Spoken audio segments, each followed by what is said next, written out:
maghrib secara berjamaah. Salawat dan salam senantiasa kita mohonkan kepada Allah SWT. Semoga selalu tercurahkan kepada Nabi kita Muhammad SAW yang senantiasa kita tunggu syafaatnya nanti di yaumil qiyamah. Bapak Ibu jamaah Masjid Rahimahullah, insyaallah untuk pemberi materi pada kajian malam hari ini yaitu Ustaz Ali Aulia LCM Room Direktur Mu'allim Muhammadiyah Yogyakarta. Mohon maaf, beliau saat ini sedang dalam perjalanan. Kita tunggu sebentar.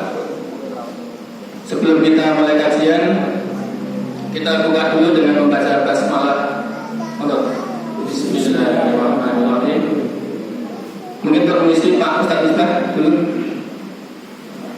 Misi duluan. Halo, sambil nunggu Ustaz Ali. Nanggung. Oke, sambil nunggu Ustaz Ali kita bagikan aja snacknya. Insyaallah beliau akan segera sampai di Masjid Ar-Rahim. Istirahat dulu. Naik dulu.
Sudah mau habis ya? Habis. Sudah 2 periode. Baik.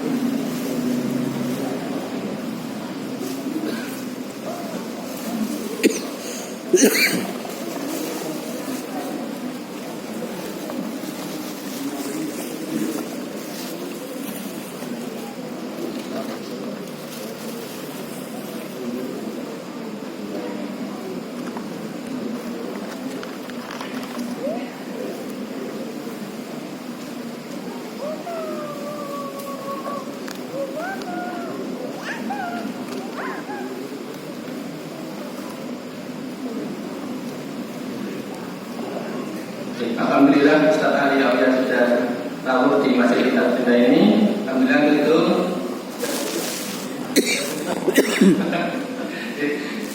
Mohon maaf untuk Ustaz Ali Aulia, kami mohon untuk menyampaikan materinya. Mohon kami persilakan Mas dan Pak. Siapa yang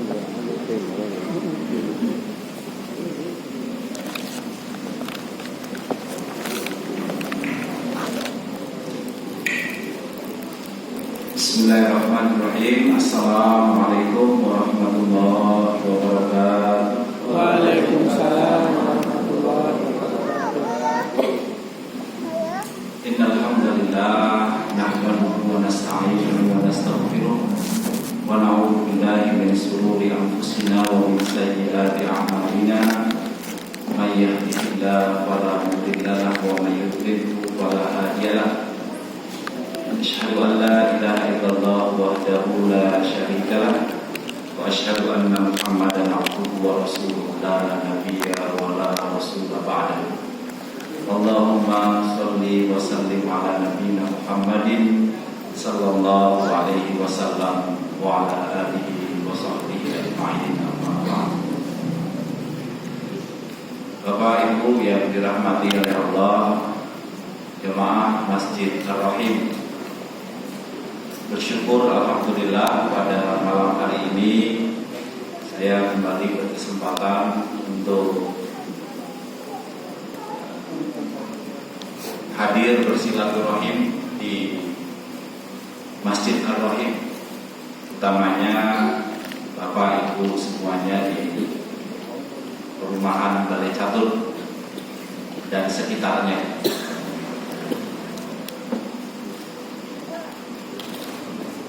Pada kesempatan malam hari ini saya diminta untuk ikut membersamai, meskipun ini bagian dari silaturahim.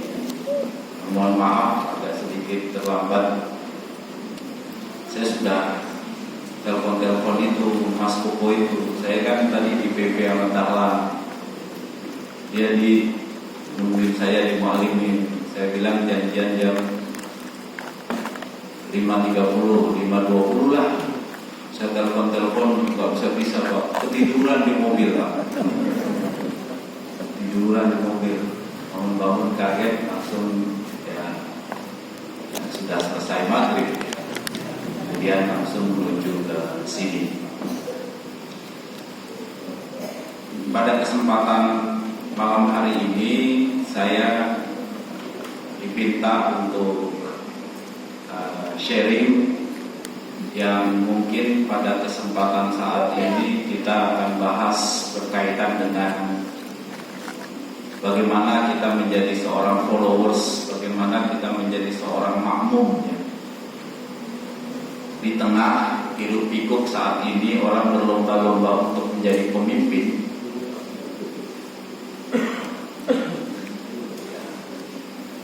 Saya rasa tentu kita sebagai seorang followers dan seorang makmum, kita harus juga paham lah nantinya siapa yang nanti akan kita pilih menjadi seorang pemimpin. Dengan mengilustrasikan dalam sholat berjamaah kita, saya rasa pun juga demikian. Kita pasti ingin memastikan bahwa yang memimpin kita dalam sholat berjamaah itu tidak lain dan tidak bukan adalah sosok orang yang memang siap secara kompetensi, baik keilmuan, keagamaan, dan juga tentu mengenal ya situasi dan kondisi jamaah. Tapi kalau ngimami di Masjid Ar-Rahim ya pastinya yang sudah panjang-panjang gitu ya. Kalau pendek malah nanti sini suka yang panjang-panjang. Tapi kalau misalnya imam yang biasanya pendek-pendek, panjang-panjang malah tentu akan meresahkan. Nah, pembicaraan tentang isu berkaitan dengan makmum, isu berkaitan dengan followership ya. Kalau kita bicara lawan dari leadership, jadi orang ya, memiliki kompetensi yang baik, siap, sesuai dengan apa yang menjadi seharusnya, maka tentu ya, dia harus memenuhi kualifikasi itu. Tapi kadang-kadang orang lupa bahwa menjadi seorang makmum itu juga harus belajar. Menjadi seorang followers dan yang dipimpin itu juga harus soleh, harus baik. Nah, ada dua ayat yang menjadi ilustrasi penting dalam pembahasan kita pada kesempatan malam hari ini. Yang pertama adalah tentu ayat yang berkaitan dengan ketaatan kita kepada Allah dan Rasul-Nya, begitu juga ketaatan kita kepada ulil amr. Yang dalam berbagai literatur tafsir, ulil amr itu ada yang memahaminya sebagai umara, pemimpin. Dalam arti di sini adalah pemimpin sebuah negara dan pemerintahan. Ada juga yang memahaminya ulil amr di sini adalah ahlul ilmi wal fiqh. Mereka yang memang memahami ilmu pengetahuan dan juga mendalam keagamaannya. Tentu kita akan melihat situasi dan kondisi seperti apa dan bagaimana, tapi esensinya adalah pada esensi bagaimana kita harus benar-benar memahami konsep ketaatan. Nah, yang pertama adalah ayat yang sangat populer. Kita diperintahkan oleh Allah Subhanahu wa taala dalam surat An-Nisa 59 ya. Kita akan coba bahas, yaitu Allah Subhanahu wa taala berfirman, a'udzubillahi minasyaitonirrajim. Yang inti dan kunci dari ayat itu berkaitan dengan perintah kepada siapa saja yang, atau seruan kepada siapa saja yang beriman kepada Allah dan Rasulnya. Ya ayyuhalladzina amanu atii'ullah wa atii'ur rasul wa ulil amri minkum. Fa in tanaza'tum fi syai'in farudduhu ila Allahi war rasul in kuntum tu'minuna billahi wal yawmil akhir. Dzalika khairu wa ahsanu ta'wila. Nah, dalam pembahasan kita saat ini ada satu kompetensi penting bagi kita yang Allah Subhanahu wa taala memberikan sebuah peringatan penting, perintah untuk kita taat kepada Allah dan Rasulnya dan taat kepada ulil amr. Maka dalam konteks pembahasan kita, bahwa menjadi seorang followers, menjadi seorang makmum yang baik adalah mereka yang mau taat kepada Allah, taat kepada Rasul, dan taat kepada pemimpinnya, selama pemimpinnya itu taat kepada Allah dan Rasul. Jelas ini banyak literatur tafsir, tidak adanya pengulangan kata atiullah dan adanya pengulangan kata atiullah pada atiullah wa atiur rasul, tapi wa ulil amri minkum.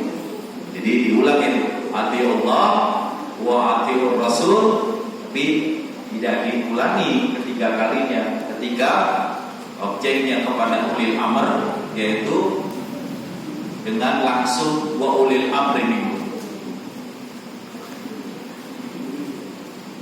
Kompetensi yang pertama yang harus benar-benar kita pastikan sebagai seorang makmum sejati adalah kompetensi yang berkaitan dengan kepatuhan dan ketaatan. Untuk menjadi patuh dan untuk menjadi taat itu menjadi sebuah keharusan, kompetensi tersendiri. Karena begitu banyak orang yang mungkin paham dan tahu bahwa itu merupakan sebuah ajakan, regulasi, atau bahkan sebuah seruan yang mengarah pada kebaikan, tapi kemudian dia tidak mau taat, tidak mau patuh, tidak mau mengikutinya. Banyak kan? Apa kira-kira? Banyak sekali kan? Ya, bentuk regulasi-regulasi, bentuk aturan-aturan, atau bahkan kemudian bentuk-bentuk hal yang secara khusus memang kita harus menyiapkan diri kita untuk bisa benar-benar siap menjadi seorang makmum. Namun yang membedakan bagaimana imam dinilai sebagai sebuah tugas yang jauh, ya bukan jauh ya, relatif lebih mudah dan ringan dibandingkan makmum, karena ada tugas di ayat yang lainnya, di mana kalau kita saat ini mengira bahwa imam itu jauh lebih berat dibanding seorang makmum, dan ternyata kalau kita lihat dari peran dan fungsinya, justru ada peran yang penting juga bagi seorang makmum, yang itu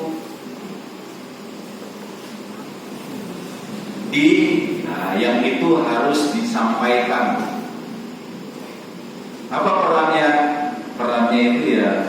ayat yang sangat populer itu, yaitu perannya berkaitan dengan bagaimana mau amal ma'ruf nahi munkar.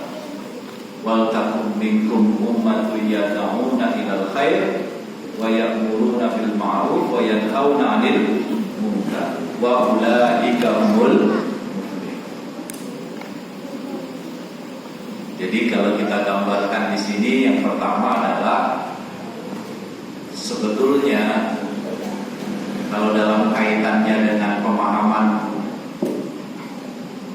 dari dua ayat yang tadi saya sampaikan, bahwa justru tugas dan peran imam dan makmum itu jauh lebih besar dari, jadi besaran tugasnya seorang imam apa seorang makmum. Jadi tampak kalau kelihatan justru lebih berat tugasnya seorang makmum dibanding seorang. Ketika seorang imam hanya memastikan dia menjalankan dan memimpin dengan benar sesuai dengan ketentuan ketaatan kepada Allah dan Rasul-Nya, tapi kemudian pemahaman berkaitan dengan bagaimana peran seorang makmum tidak saja kemudian dituntut untuk taat dan patuh kalau memang sesuai dengan apa yang menjadi ketentuan Allah dan Rasul-Nya, tapi ketika imamnya tadi itu keluar dari ketentuan Allah dan Rasul-Nya, maka dia pun kemudian mau menyeru dan mengoreksinya. Ya, kalau kita bayangkan ilustrasinya dalam sebuah jamaah, dalam sebuah sholat berjamaah, kita harus pastikan benar-benar sebelum nanti pelaksanaan sholat jamaah itu dilakukan, jangan sampai kita mempersilahkan imam yang mungkin tidak kita kenal, imam yang kita tidak tahu bagaimana dan seperti apa. Itulah kenapa mungkin dalam jamaah yang mungkin lah gitu ya, yang imam, yang tuan rumah, yang mungkin, yang tahu, yang paham. Itu menunjukkan bahwa sebetulnya harus ada kesepahaman seorang imam terhadap seorang makmum. Masa di awalnya begitu kelihatannya pakai gamis, jubah, bagus, gitu kan? Wah, Ustaz suruh jadi imam. Tiba-tiba pas disuruh jadi imam, bacaannya surat An-Nisa panjang gitu kan. Karena tahu di sini banyak yang belum nikah, ada surat An-Nisa.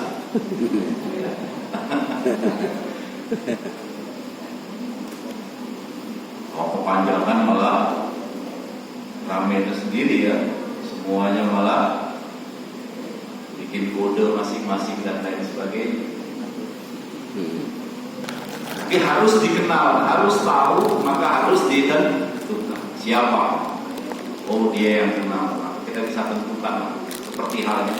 Nah, ini kita punya momentum untuk nantinya kita memilih dalam cakupan yang lebih luas pemimpin yang jelas-jelas ya tahu dan kita kenal, yang itu benar-benar ya, bagian dari kita yang memahami situasi dan kondisi kita.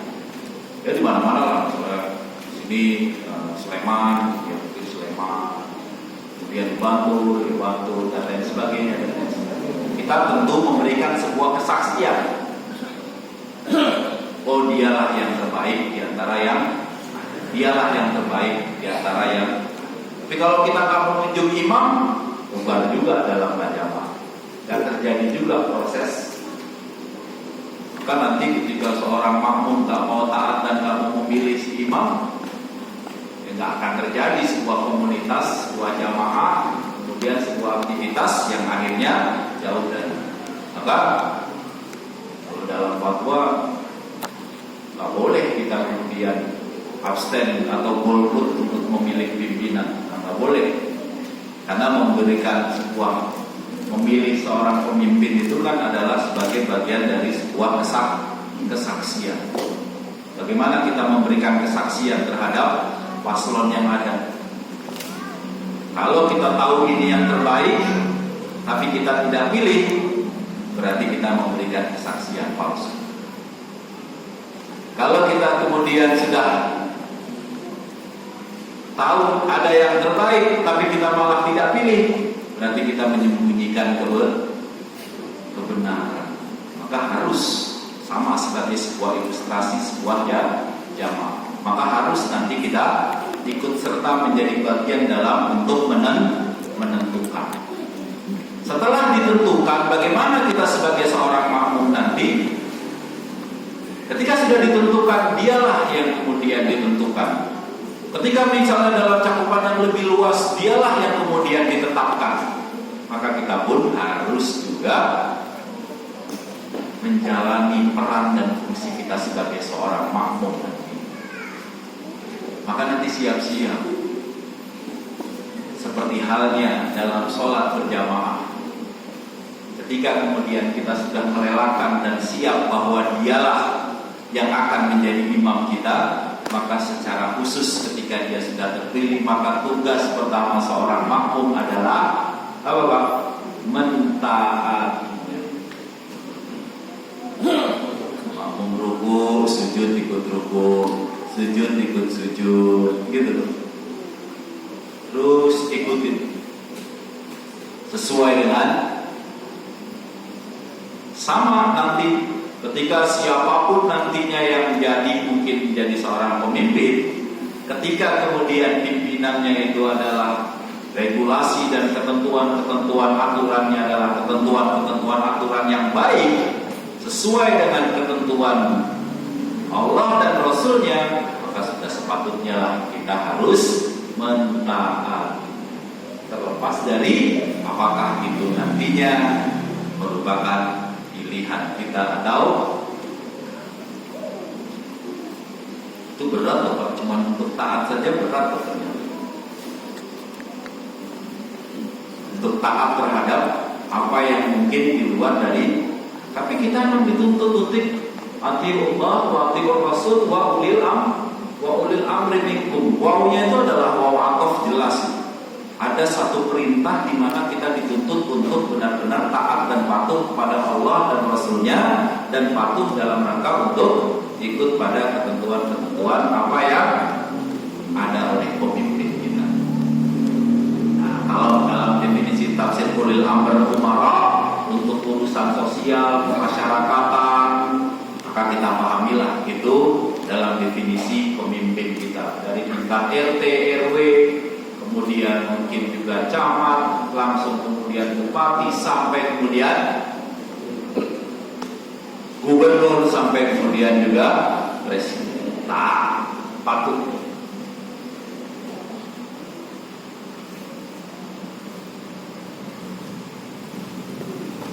Tapi ada peran dan tugas penting juga yang memang kita harus jalankan. Inilah yang membuat kita berat dan harus bersama-sama memikirkan menjadi sebuah komunitas makmum yang benar-benar solid, baik. Kenapa? Karena kita juga harus memerankan peran dan fungsi kita yang kedua, yaitu dengan cara apa? Memperbaiki dan menyampaikan ketika seorang imam tadi itu berbuat. Jadi ketika imamnya tadi itu salah, bacaannya salah, gerakannya salah, apa yang dilakukan seorang makmum, Pak? Mengingatkan. Mengingatkan. Mengingatkannya dengan apa, Pak? Subhanallah. Subhanallah. Ini yang cukup berat, Pak. Mengingatkannya dengan mengagungkannya, mengingatkannya dengan tetap menjaga kemahasuciannya, mengingatkannya dengan tetap memuji kebesaran Allah Subhanahu wa Ta'ala dengan nilai-nilai terbaik. Nah, ini cukup berat. Karena berat, namanya makmum ya harus bersama-sama. Karena bersama-sama maka harus sama-sama ikut serta menjadi bagian dari gerakan seorang makmum. Karena jangan-jangan dalam berbagai aktivitas-aktivitas keseharian kita yang mungkin saja kita alami, itu bukan karena pemimpinnya. Jangan-jangan karena kita sendirilah sebagai seorang makmum yang tidak mau taat, atau nyata-nyata itu salah tapi kita tidak mau ikut serta menjadi bagian terhadap pembenahannya dengan mengumandangkan subhan.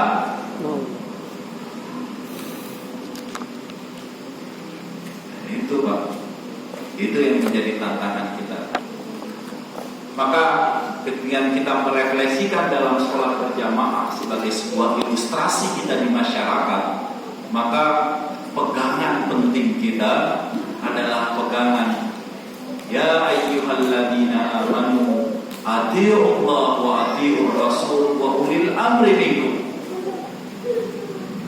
Yang bahkan kalaupun ada hal-hal yang dirasa kemudian menjadi percekcokan, hal-hal yang mungkin mengarah pada hal-hal yang perlu didiskusikan, farudduhu ilallahi wa rasul.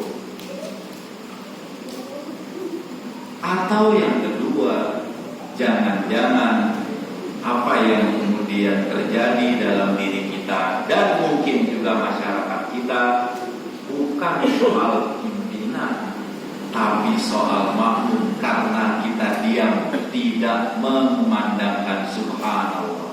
Ataupun kalaupun seandainya kita tidak diam, tapi langkah yang kita lakukan untuk perbaikan jauh dari nilai-nilai subhan.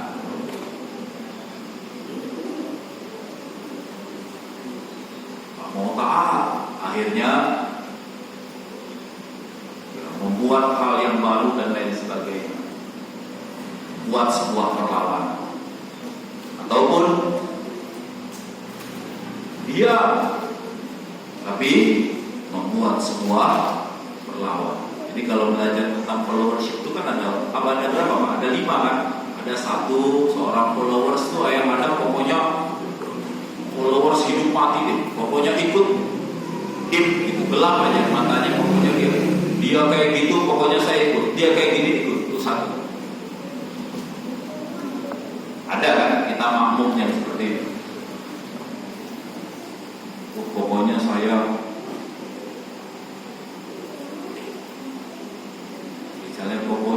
dia.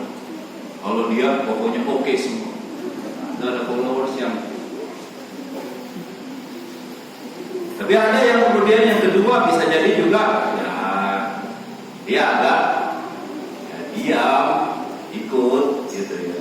Tapi kalaupun seandainya bertentangan dia tetap ikut tapi diam. Ada gitu.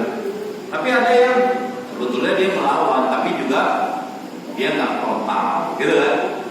Tapi ada yang melawan, nggak mau taat tapi frontal. Tapi yang dibutuhkan ini kan yang kelima ini. Dia taat, tapi kalau dia tidak bertentangan, dia melawannya dan dia tidak mengarahkan hal-hal yang jauh lebih buruk dan lebih buruk dari itu. Dengan dimensi subhanallah.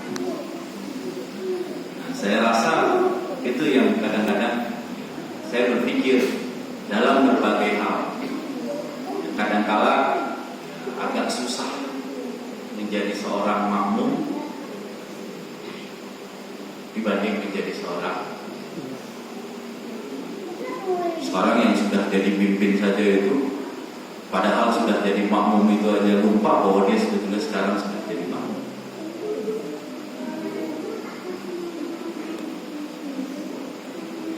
Saya sebetulnya udah pengen jadi makmum itu ya Ustaz Misbah ya. Tapi gak jadi makmum. 6 bulan lagi gitu. Sabar. Berpanjang terus gimana kalau orangnya udah panjang gitu. Masih dibutuhkan. Nah ini hal yang perlu harus benar-benar dipastikan. Jadi saya rasa ya sebagai sebuah pengantar saya berharap juga ada diskusi dan dialog lah. Sambil di bagian dari silaturahim saya rasa ketika saya diminta untuk bagaimana menyampaikan hal-hal ini, di bagian dari introspeksi kita bersama di era-era saat ini yang mungkin banyak orang mendiskusikan dan melihat ya bagaimana perdebatan seorang pemimpin dan mereka berlomba-lomba untuk menjadi pemimpin, ya kita juga harus menjadi bagian dari itu untuk mencari pemimpin terbaik. Seperti halnya dalam jamaah kita, kita juga berharap pemimpin jamaah kita adalah pemimpin yang kita kenal, kita tahu, paham situasi kita, sehingga kemudian sholatnya kita menjadi benar dan khusyuk, gitu kan Pak? Jangan mentang-mentang saya baru datang sudah lama nanti langsung disuruh jadi imam. Jangan. Nanti kalau saya bacanya kelamaan atau kecepatan, hari yang biasa. Gimana sholihul baiknya? Siapa yang mungkin menjadi imam? Maka tidak, sehingga maka dia tahu kalau di masjid tarawih ini, di masjid ini, dia akan, oh saya pengen sekali-sekali sholat yang lama, oh di masjid sana, gitu kan? Tarawihnya di mana? Tarawihnya saya mau yang 10 juz, oh di masjid sana. Tarawihnya di mana? Oh di masjid sini, oh di sejuz. Tarawihnya di mana? Oh di masjid sini. Karena itu cepat, karena ada cuma 5 ayat. Bisa semuanya kasih. Daripada tahu-tahunya, wah jebolannya ini siapa imamnya ini? Lama ini. Sampai wah kita muter-muter ngalur ngidul kemana-mana ya. Sambil semua apa yang di masjid dibaca gitu. Tidak ada bacaannya, bingung gitu. Kalau masjid yang ada bacaannya dibaca semuanya gitu. Sampai jumlah infak, jumlah apa mungkin terbaca oleh dia karena kita tidak memperhatikan lagi bagaimana bacaan di sini. Ditambah lagi ketika imamnya udah baca yang tidak jelas, nggak kita pahami, lupa, pasti kan kita, ayo gue, rasanya gue, coba-coba sih nggak tahu gimana orang di belakang juga nggak ada yang tahu dan saya mengerti dan paham. Saya rasa itu beliau. Jadi ada semangat. Tapi bagaimana seorang makmum itu juga harus juga menjadi bagian. Yuk kita tuntut dan kita introspeksi diri kita. Apakah kemudian kita sudah benar-benar menjadi makmum yang soleh, makmum yang baik, makmum yang menjalankan peran, bahwa kita bukan semata-mata sebagaimana gembalaan sekelompok yang bisa ikut ke sana ke sini. Kita ini adalah sekelompok orang-orang yang beriman, di mana orang-orang yang beriman dalam kaitannya ini tidak hanya sekedar mau diajak kanan kiri, tapi juga dia menjadi bagian dari ketika ajakan seruan dari jauh dari nilai-nilai ajaran agama, maka dia pun memandangkan kebaikan dan kebaikan, mengintrospeksinya. Subhanallah, subhanallah. Ini tentu kunci dari bagaimana kita melakukan sebuah perbaikan. Perbaikan dilakukan dalam kaitannya dengan cara yang terbaik dan tetap mengagumkan dan memberikan pujian-pujian untuk mengarahnya. Ya tentu kalau gimana Pak, kalau sholat berjamaah, kalau subhanallah nggak mau imamnya bagaimana?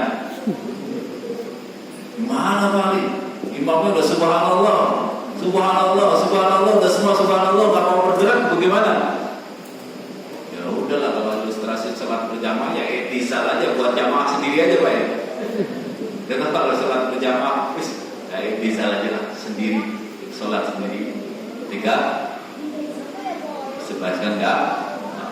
Setelah itu, setelah sholat baru kemudian bisa disampaikan melalui takmir bahwa A, B, C, D dan lain sebagainya dan lain sebagainya.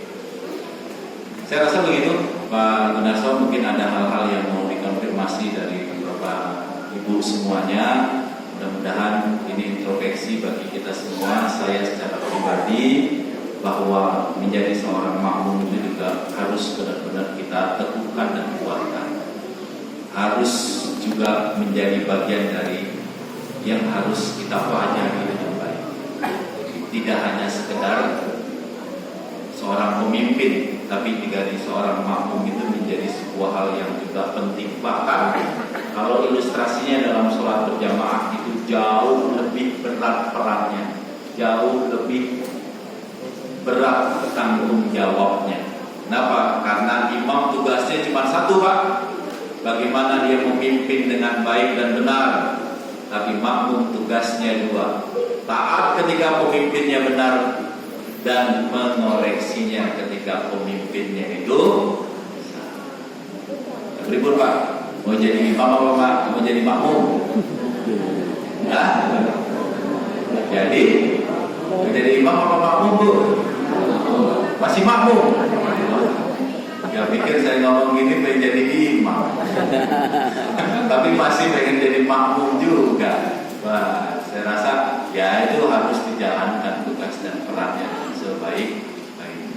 Monggo kalau ada hal yang mau konfirmasi, silakan. Monggo.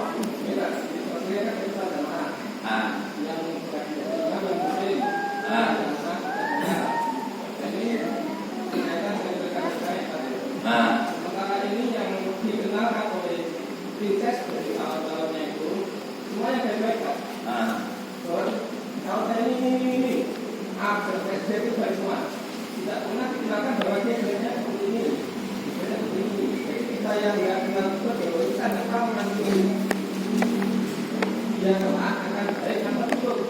Akhirnya akan ada persepsi apa yang diomongkan oleh Princessnya itu hampir tidak semua lah, Bu. Jadi akan muncul pemikiran kita akan memimpin yang jelek dengan baik ya.